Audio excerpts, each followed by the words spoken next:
Hi, everyone. Today, it's my great pleasure to have with us Andromache Karanika. Andromache is professor in the Department of Classics in the School of Humanities and chair of the department.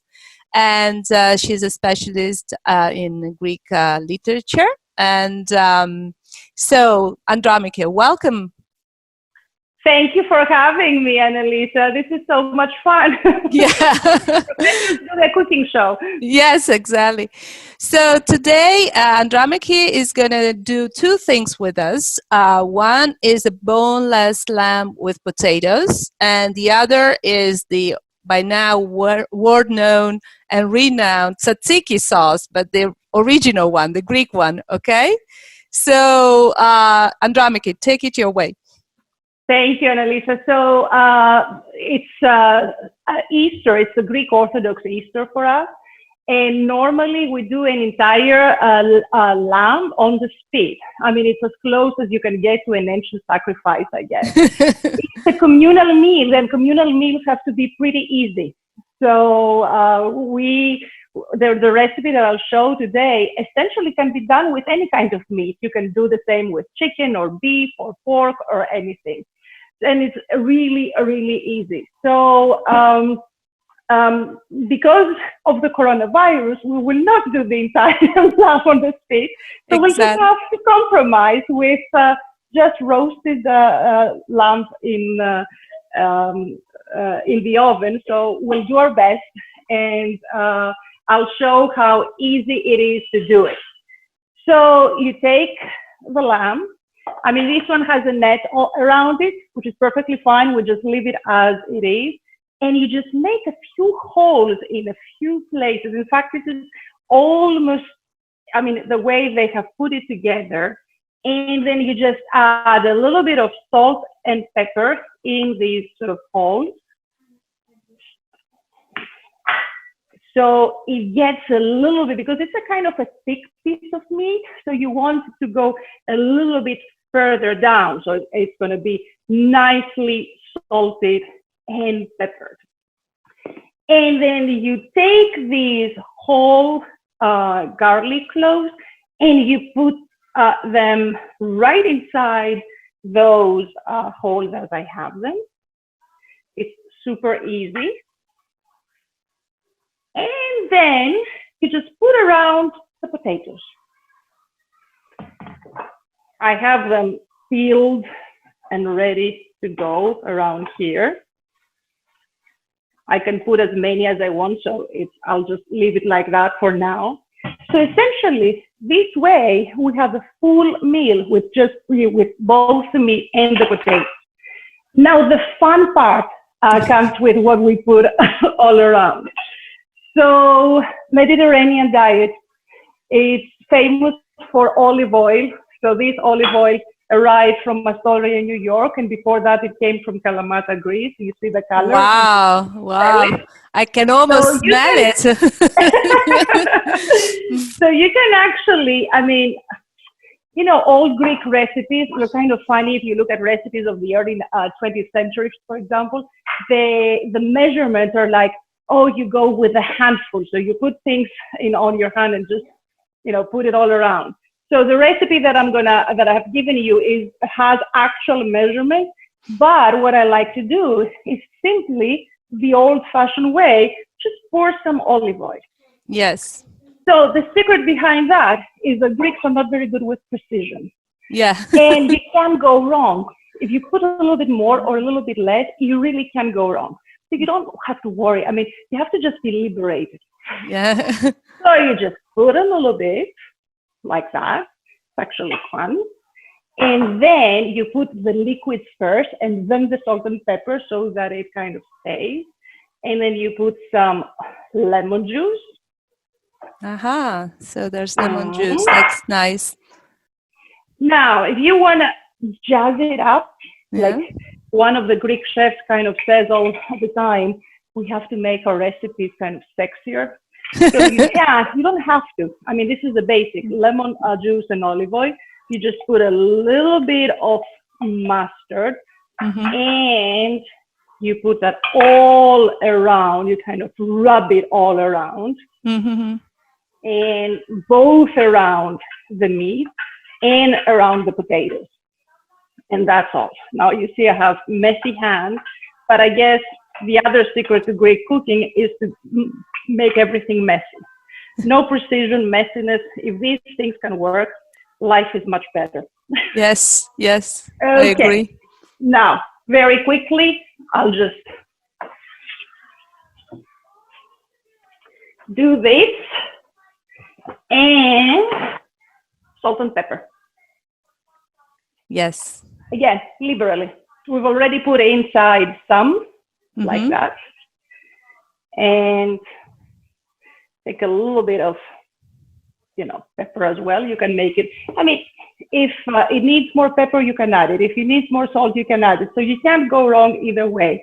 And of course, the best part is oregano. Now that comes from Mount Pelion, from central Greece, the mountain with a lot of, where there are a lot of legends with the centaurs. And the centaurs were known to be healers.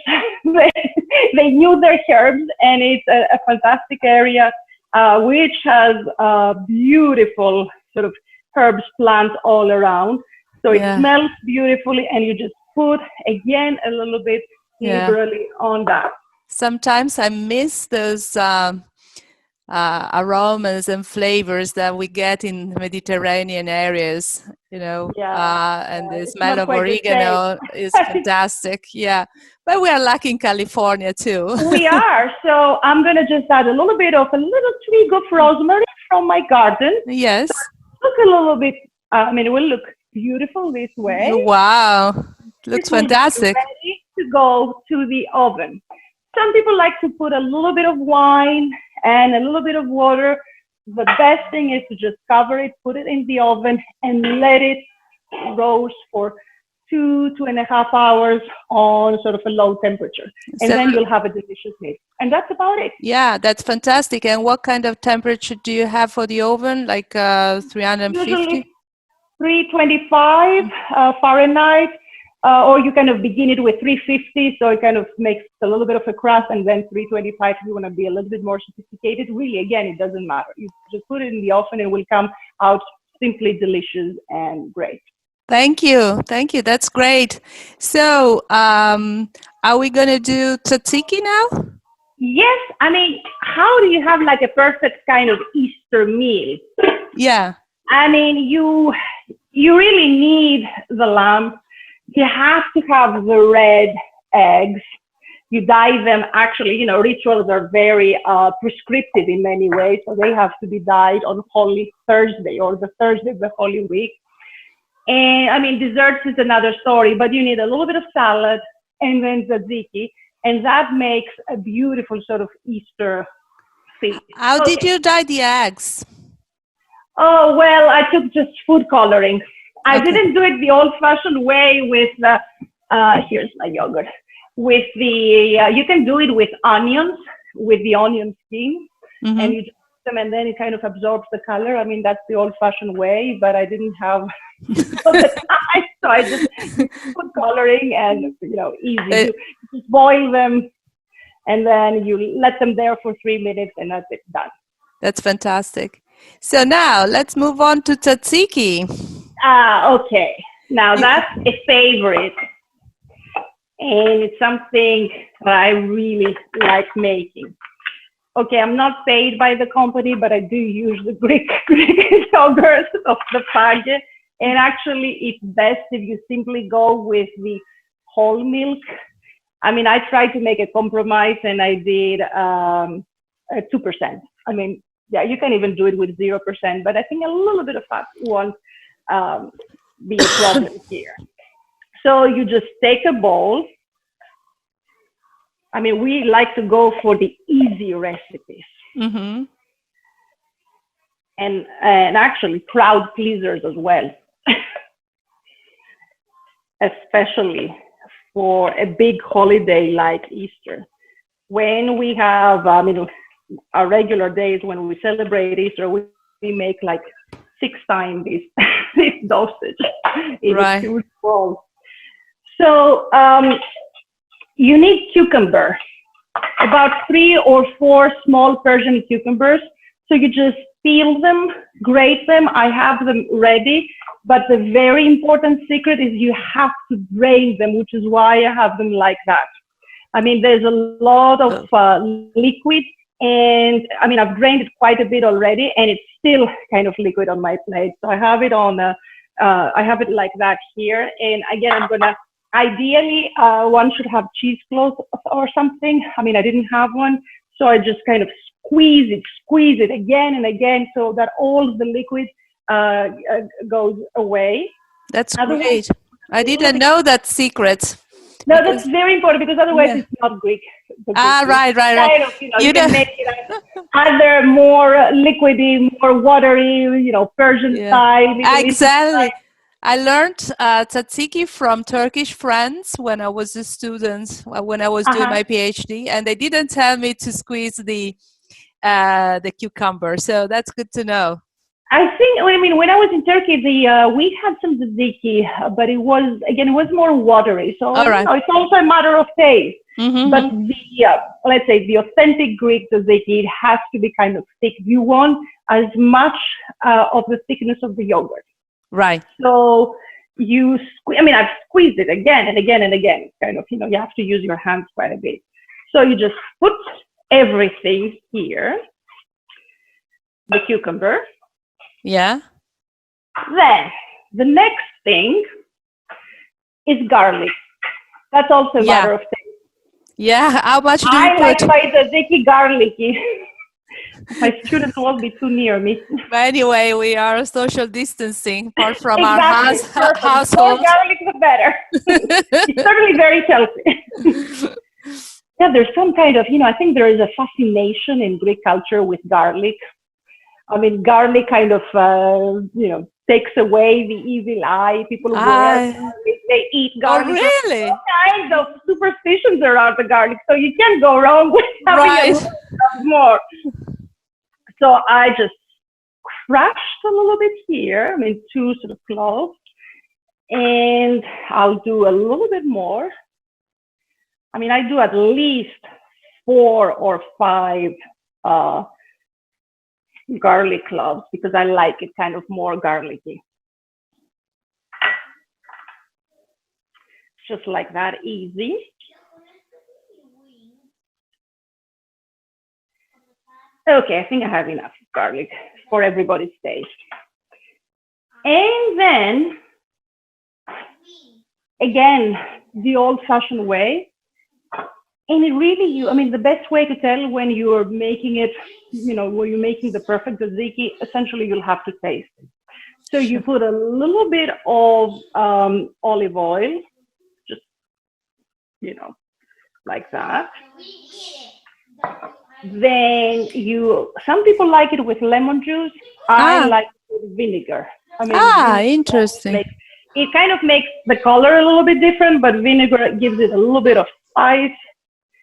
And so you put quite a bit of vinegar.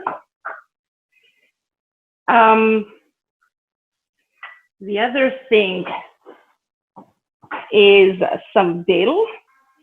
Actually, I'll get another knife here, because I used this one for the meat. So a little bit of dill if you have. You can do it without it. Again, the other good thing with good Greek cooking is that you can't go wrong if you miss an ingredient, as long as they're not very important ingredients. So the important ingredients here is yogurt, cucumber, garlic, olive oil, and vinegar. Everything else is gonna just make it just a little better.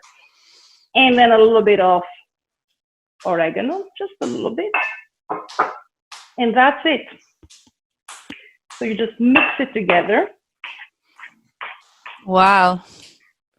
It's very rich. It's rich and easy. Yes.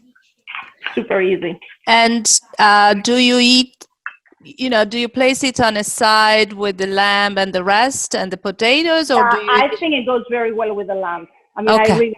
But you can also serve it as an appetizer. It's a great appetizer with pita chips or with a little bit of bread on the side. And that also goes very well. I Yeah. actually like to do both. I serve it both as an appetizer as well as right with the lamb, and it really makes a beautiful sort of combination. Wonderful. And this is it basically, ready to go. Ready Couldn't to be go. simpler.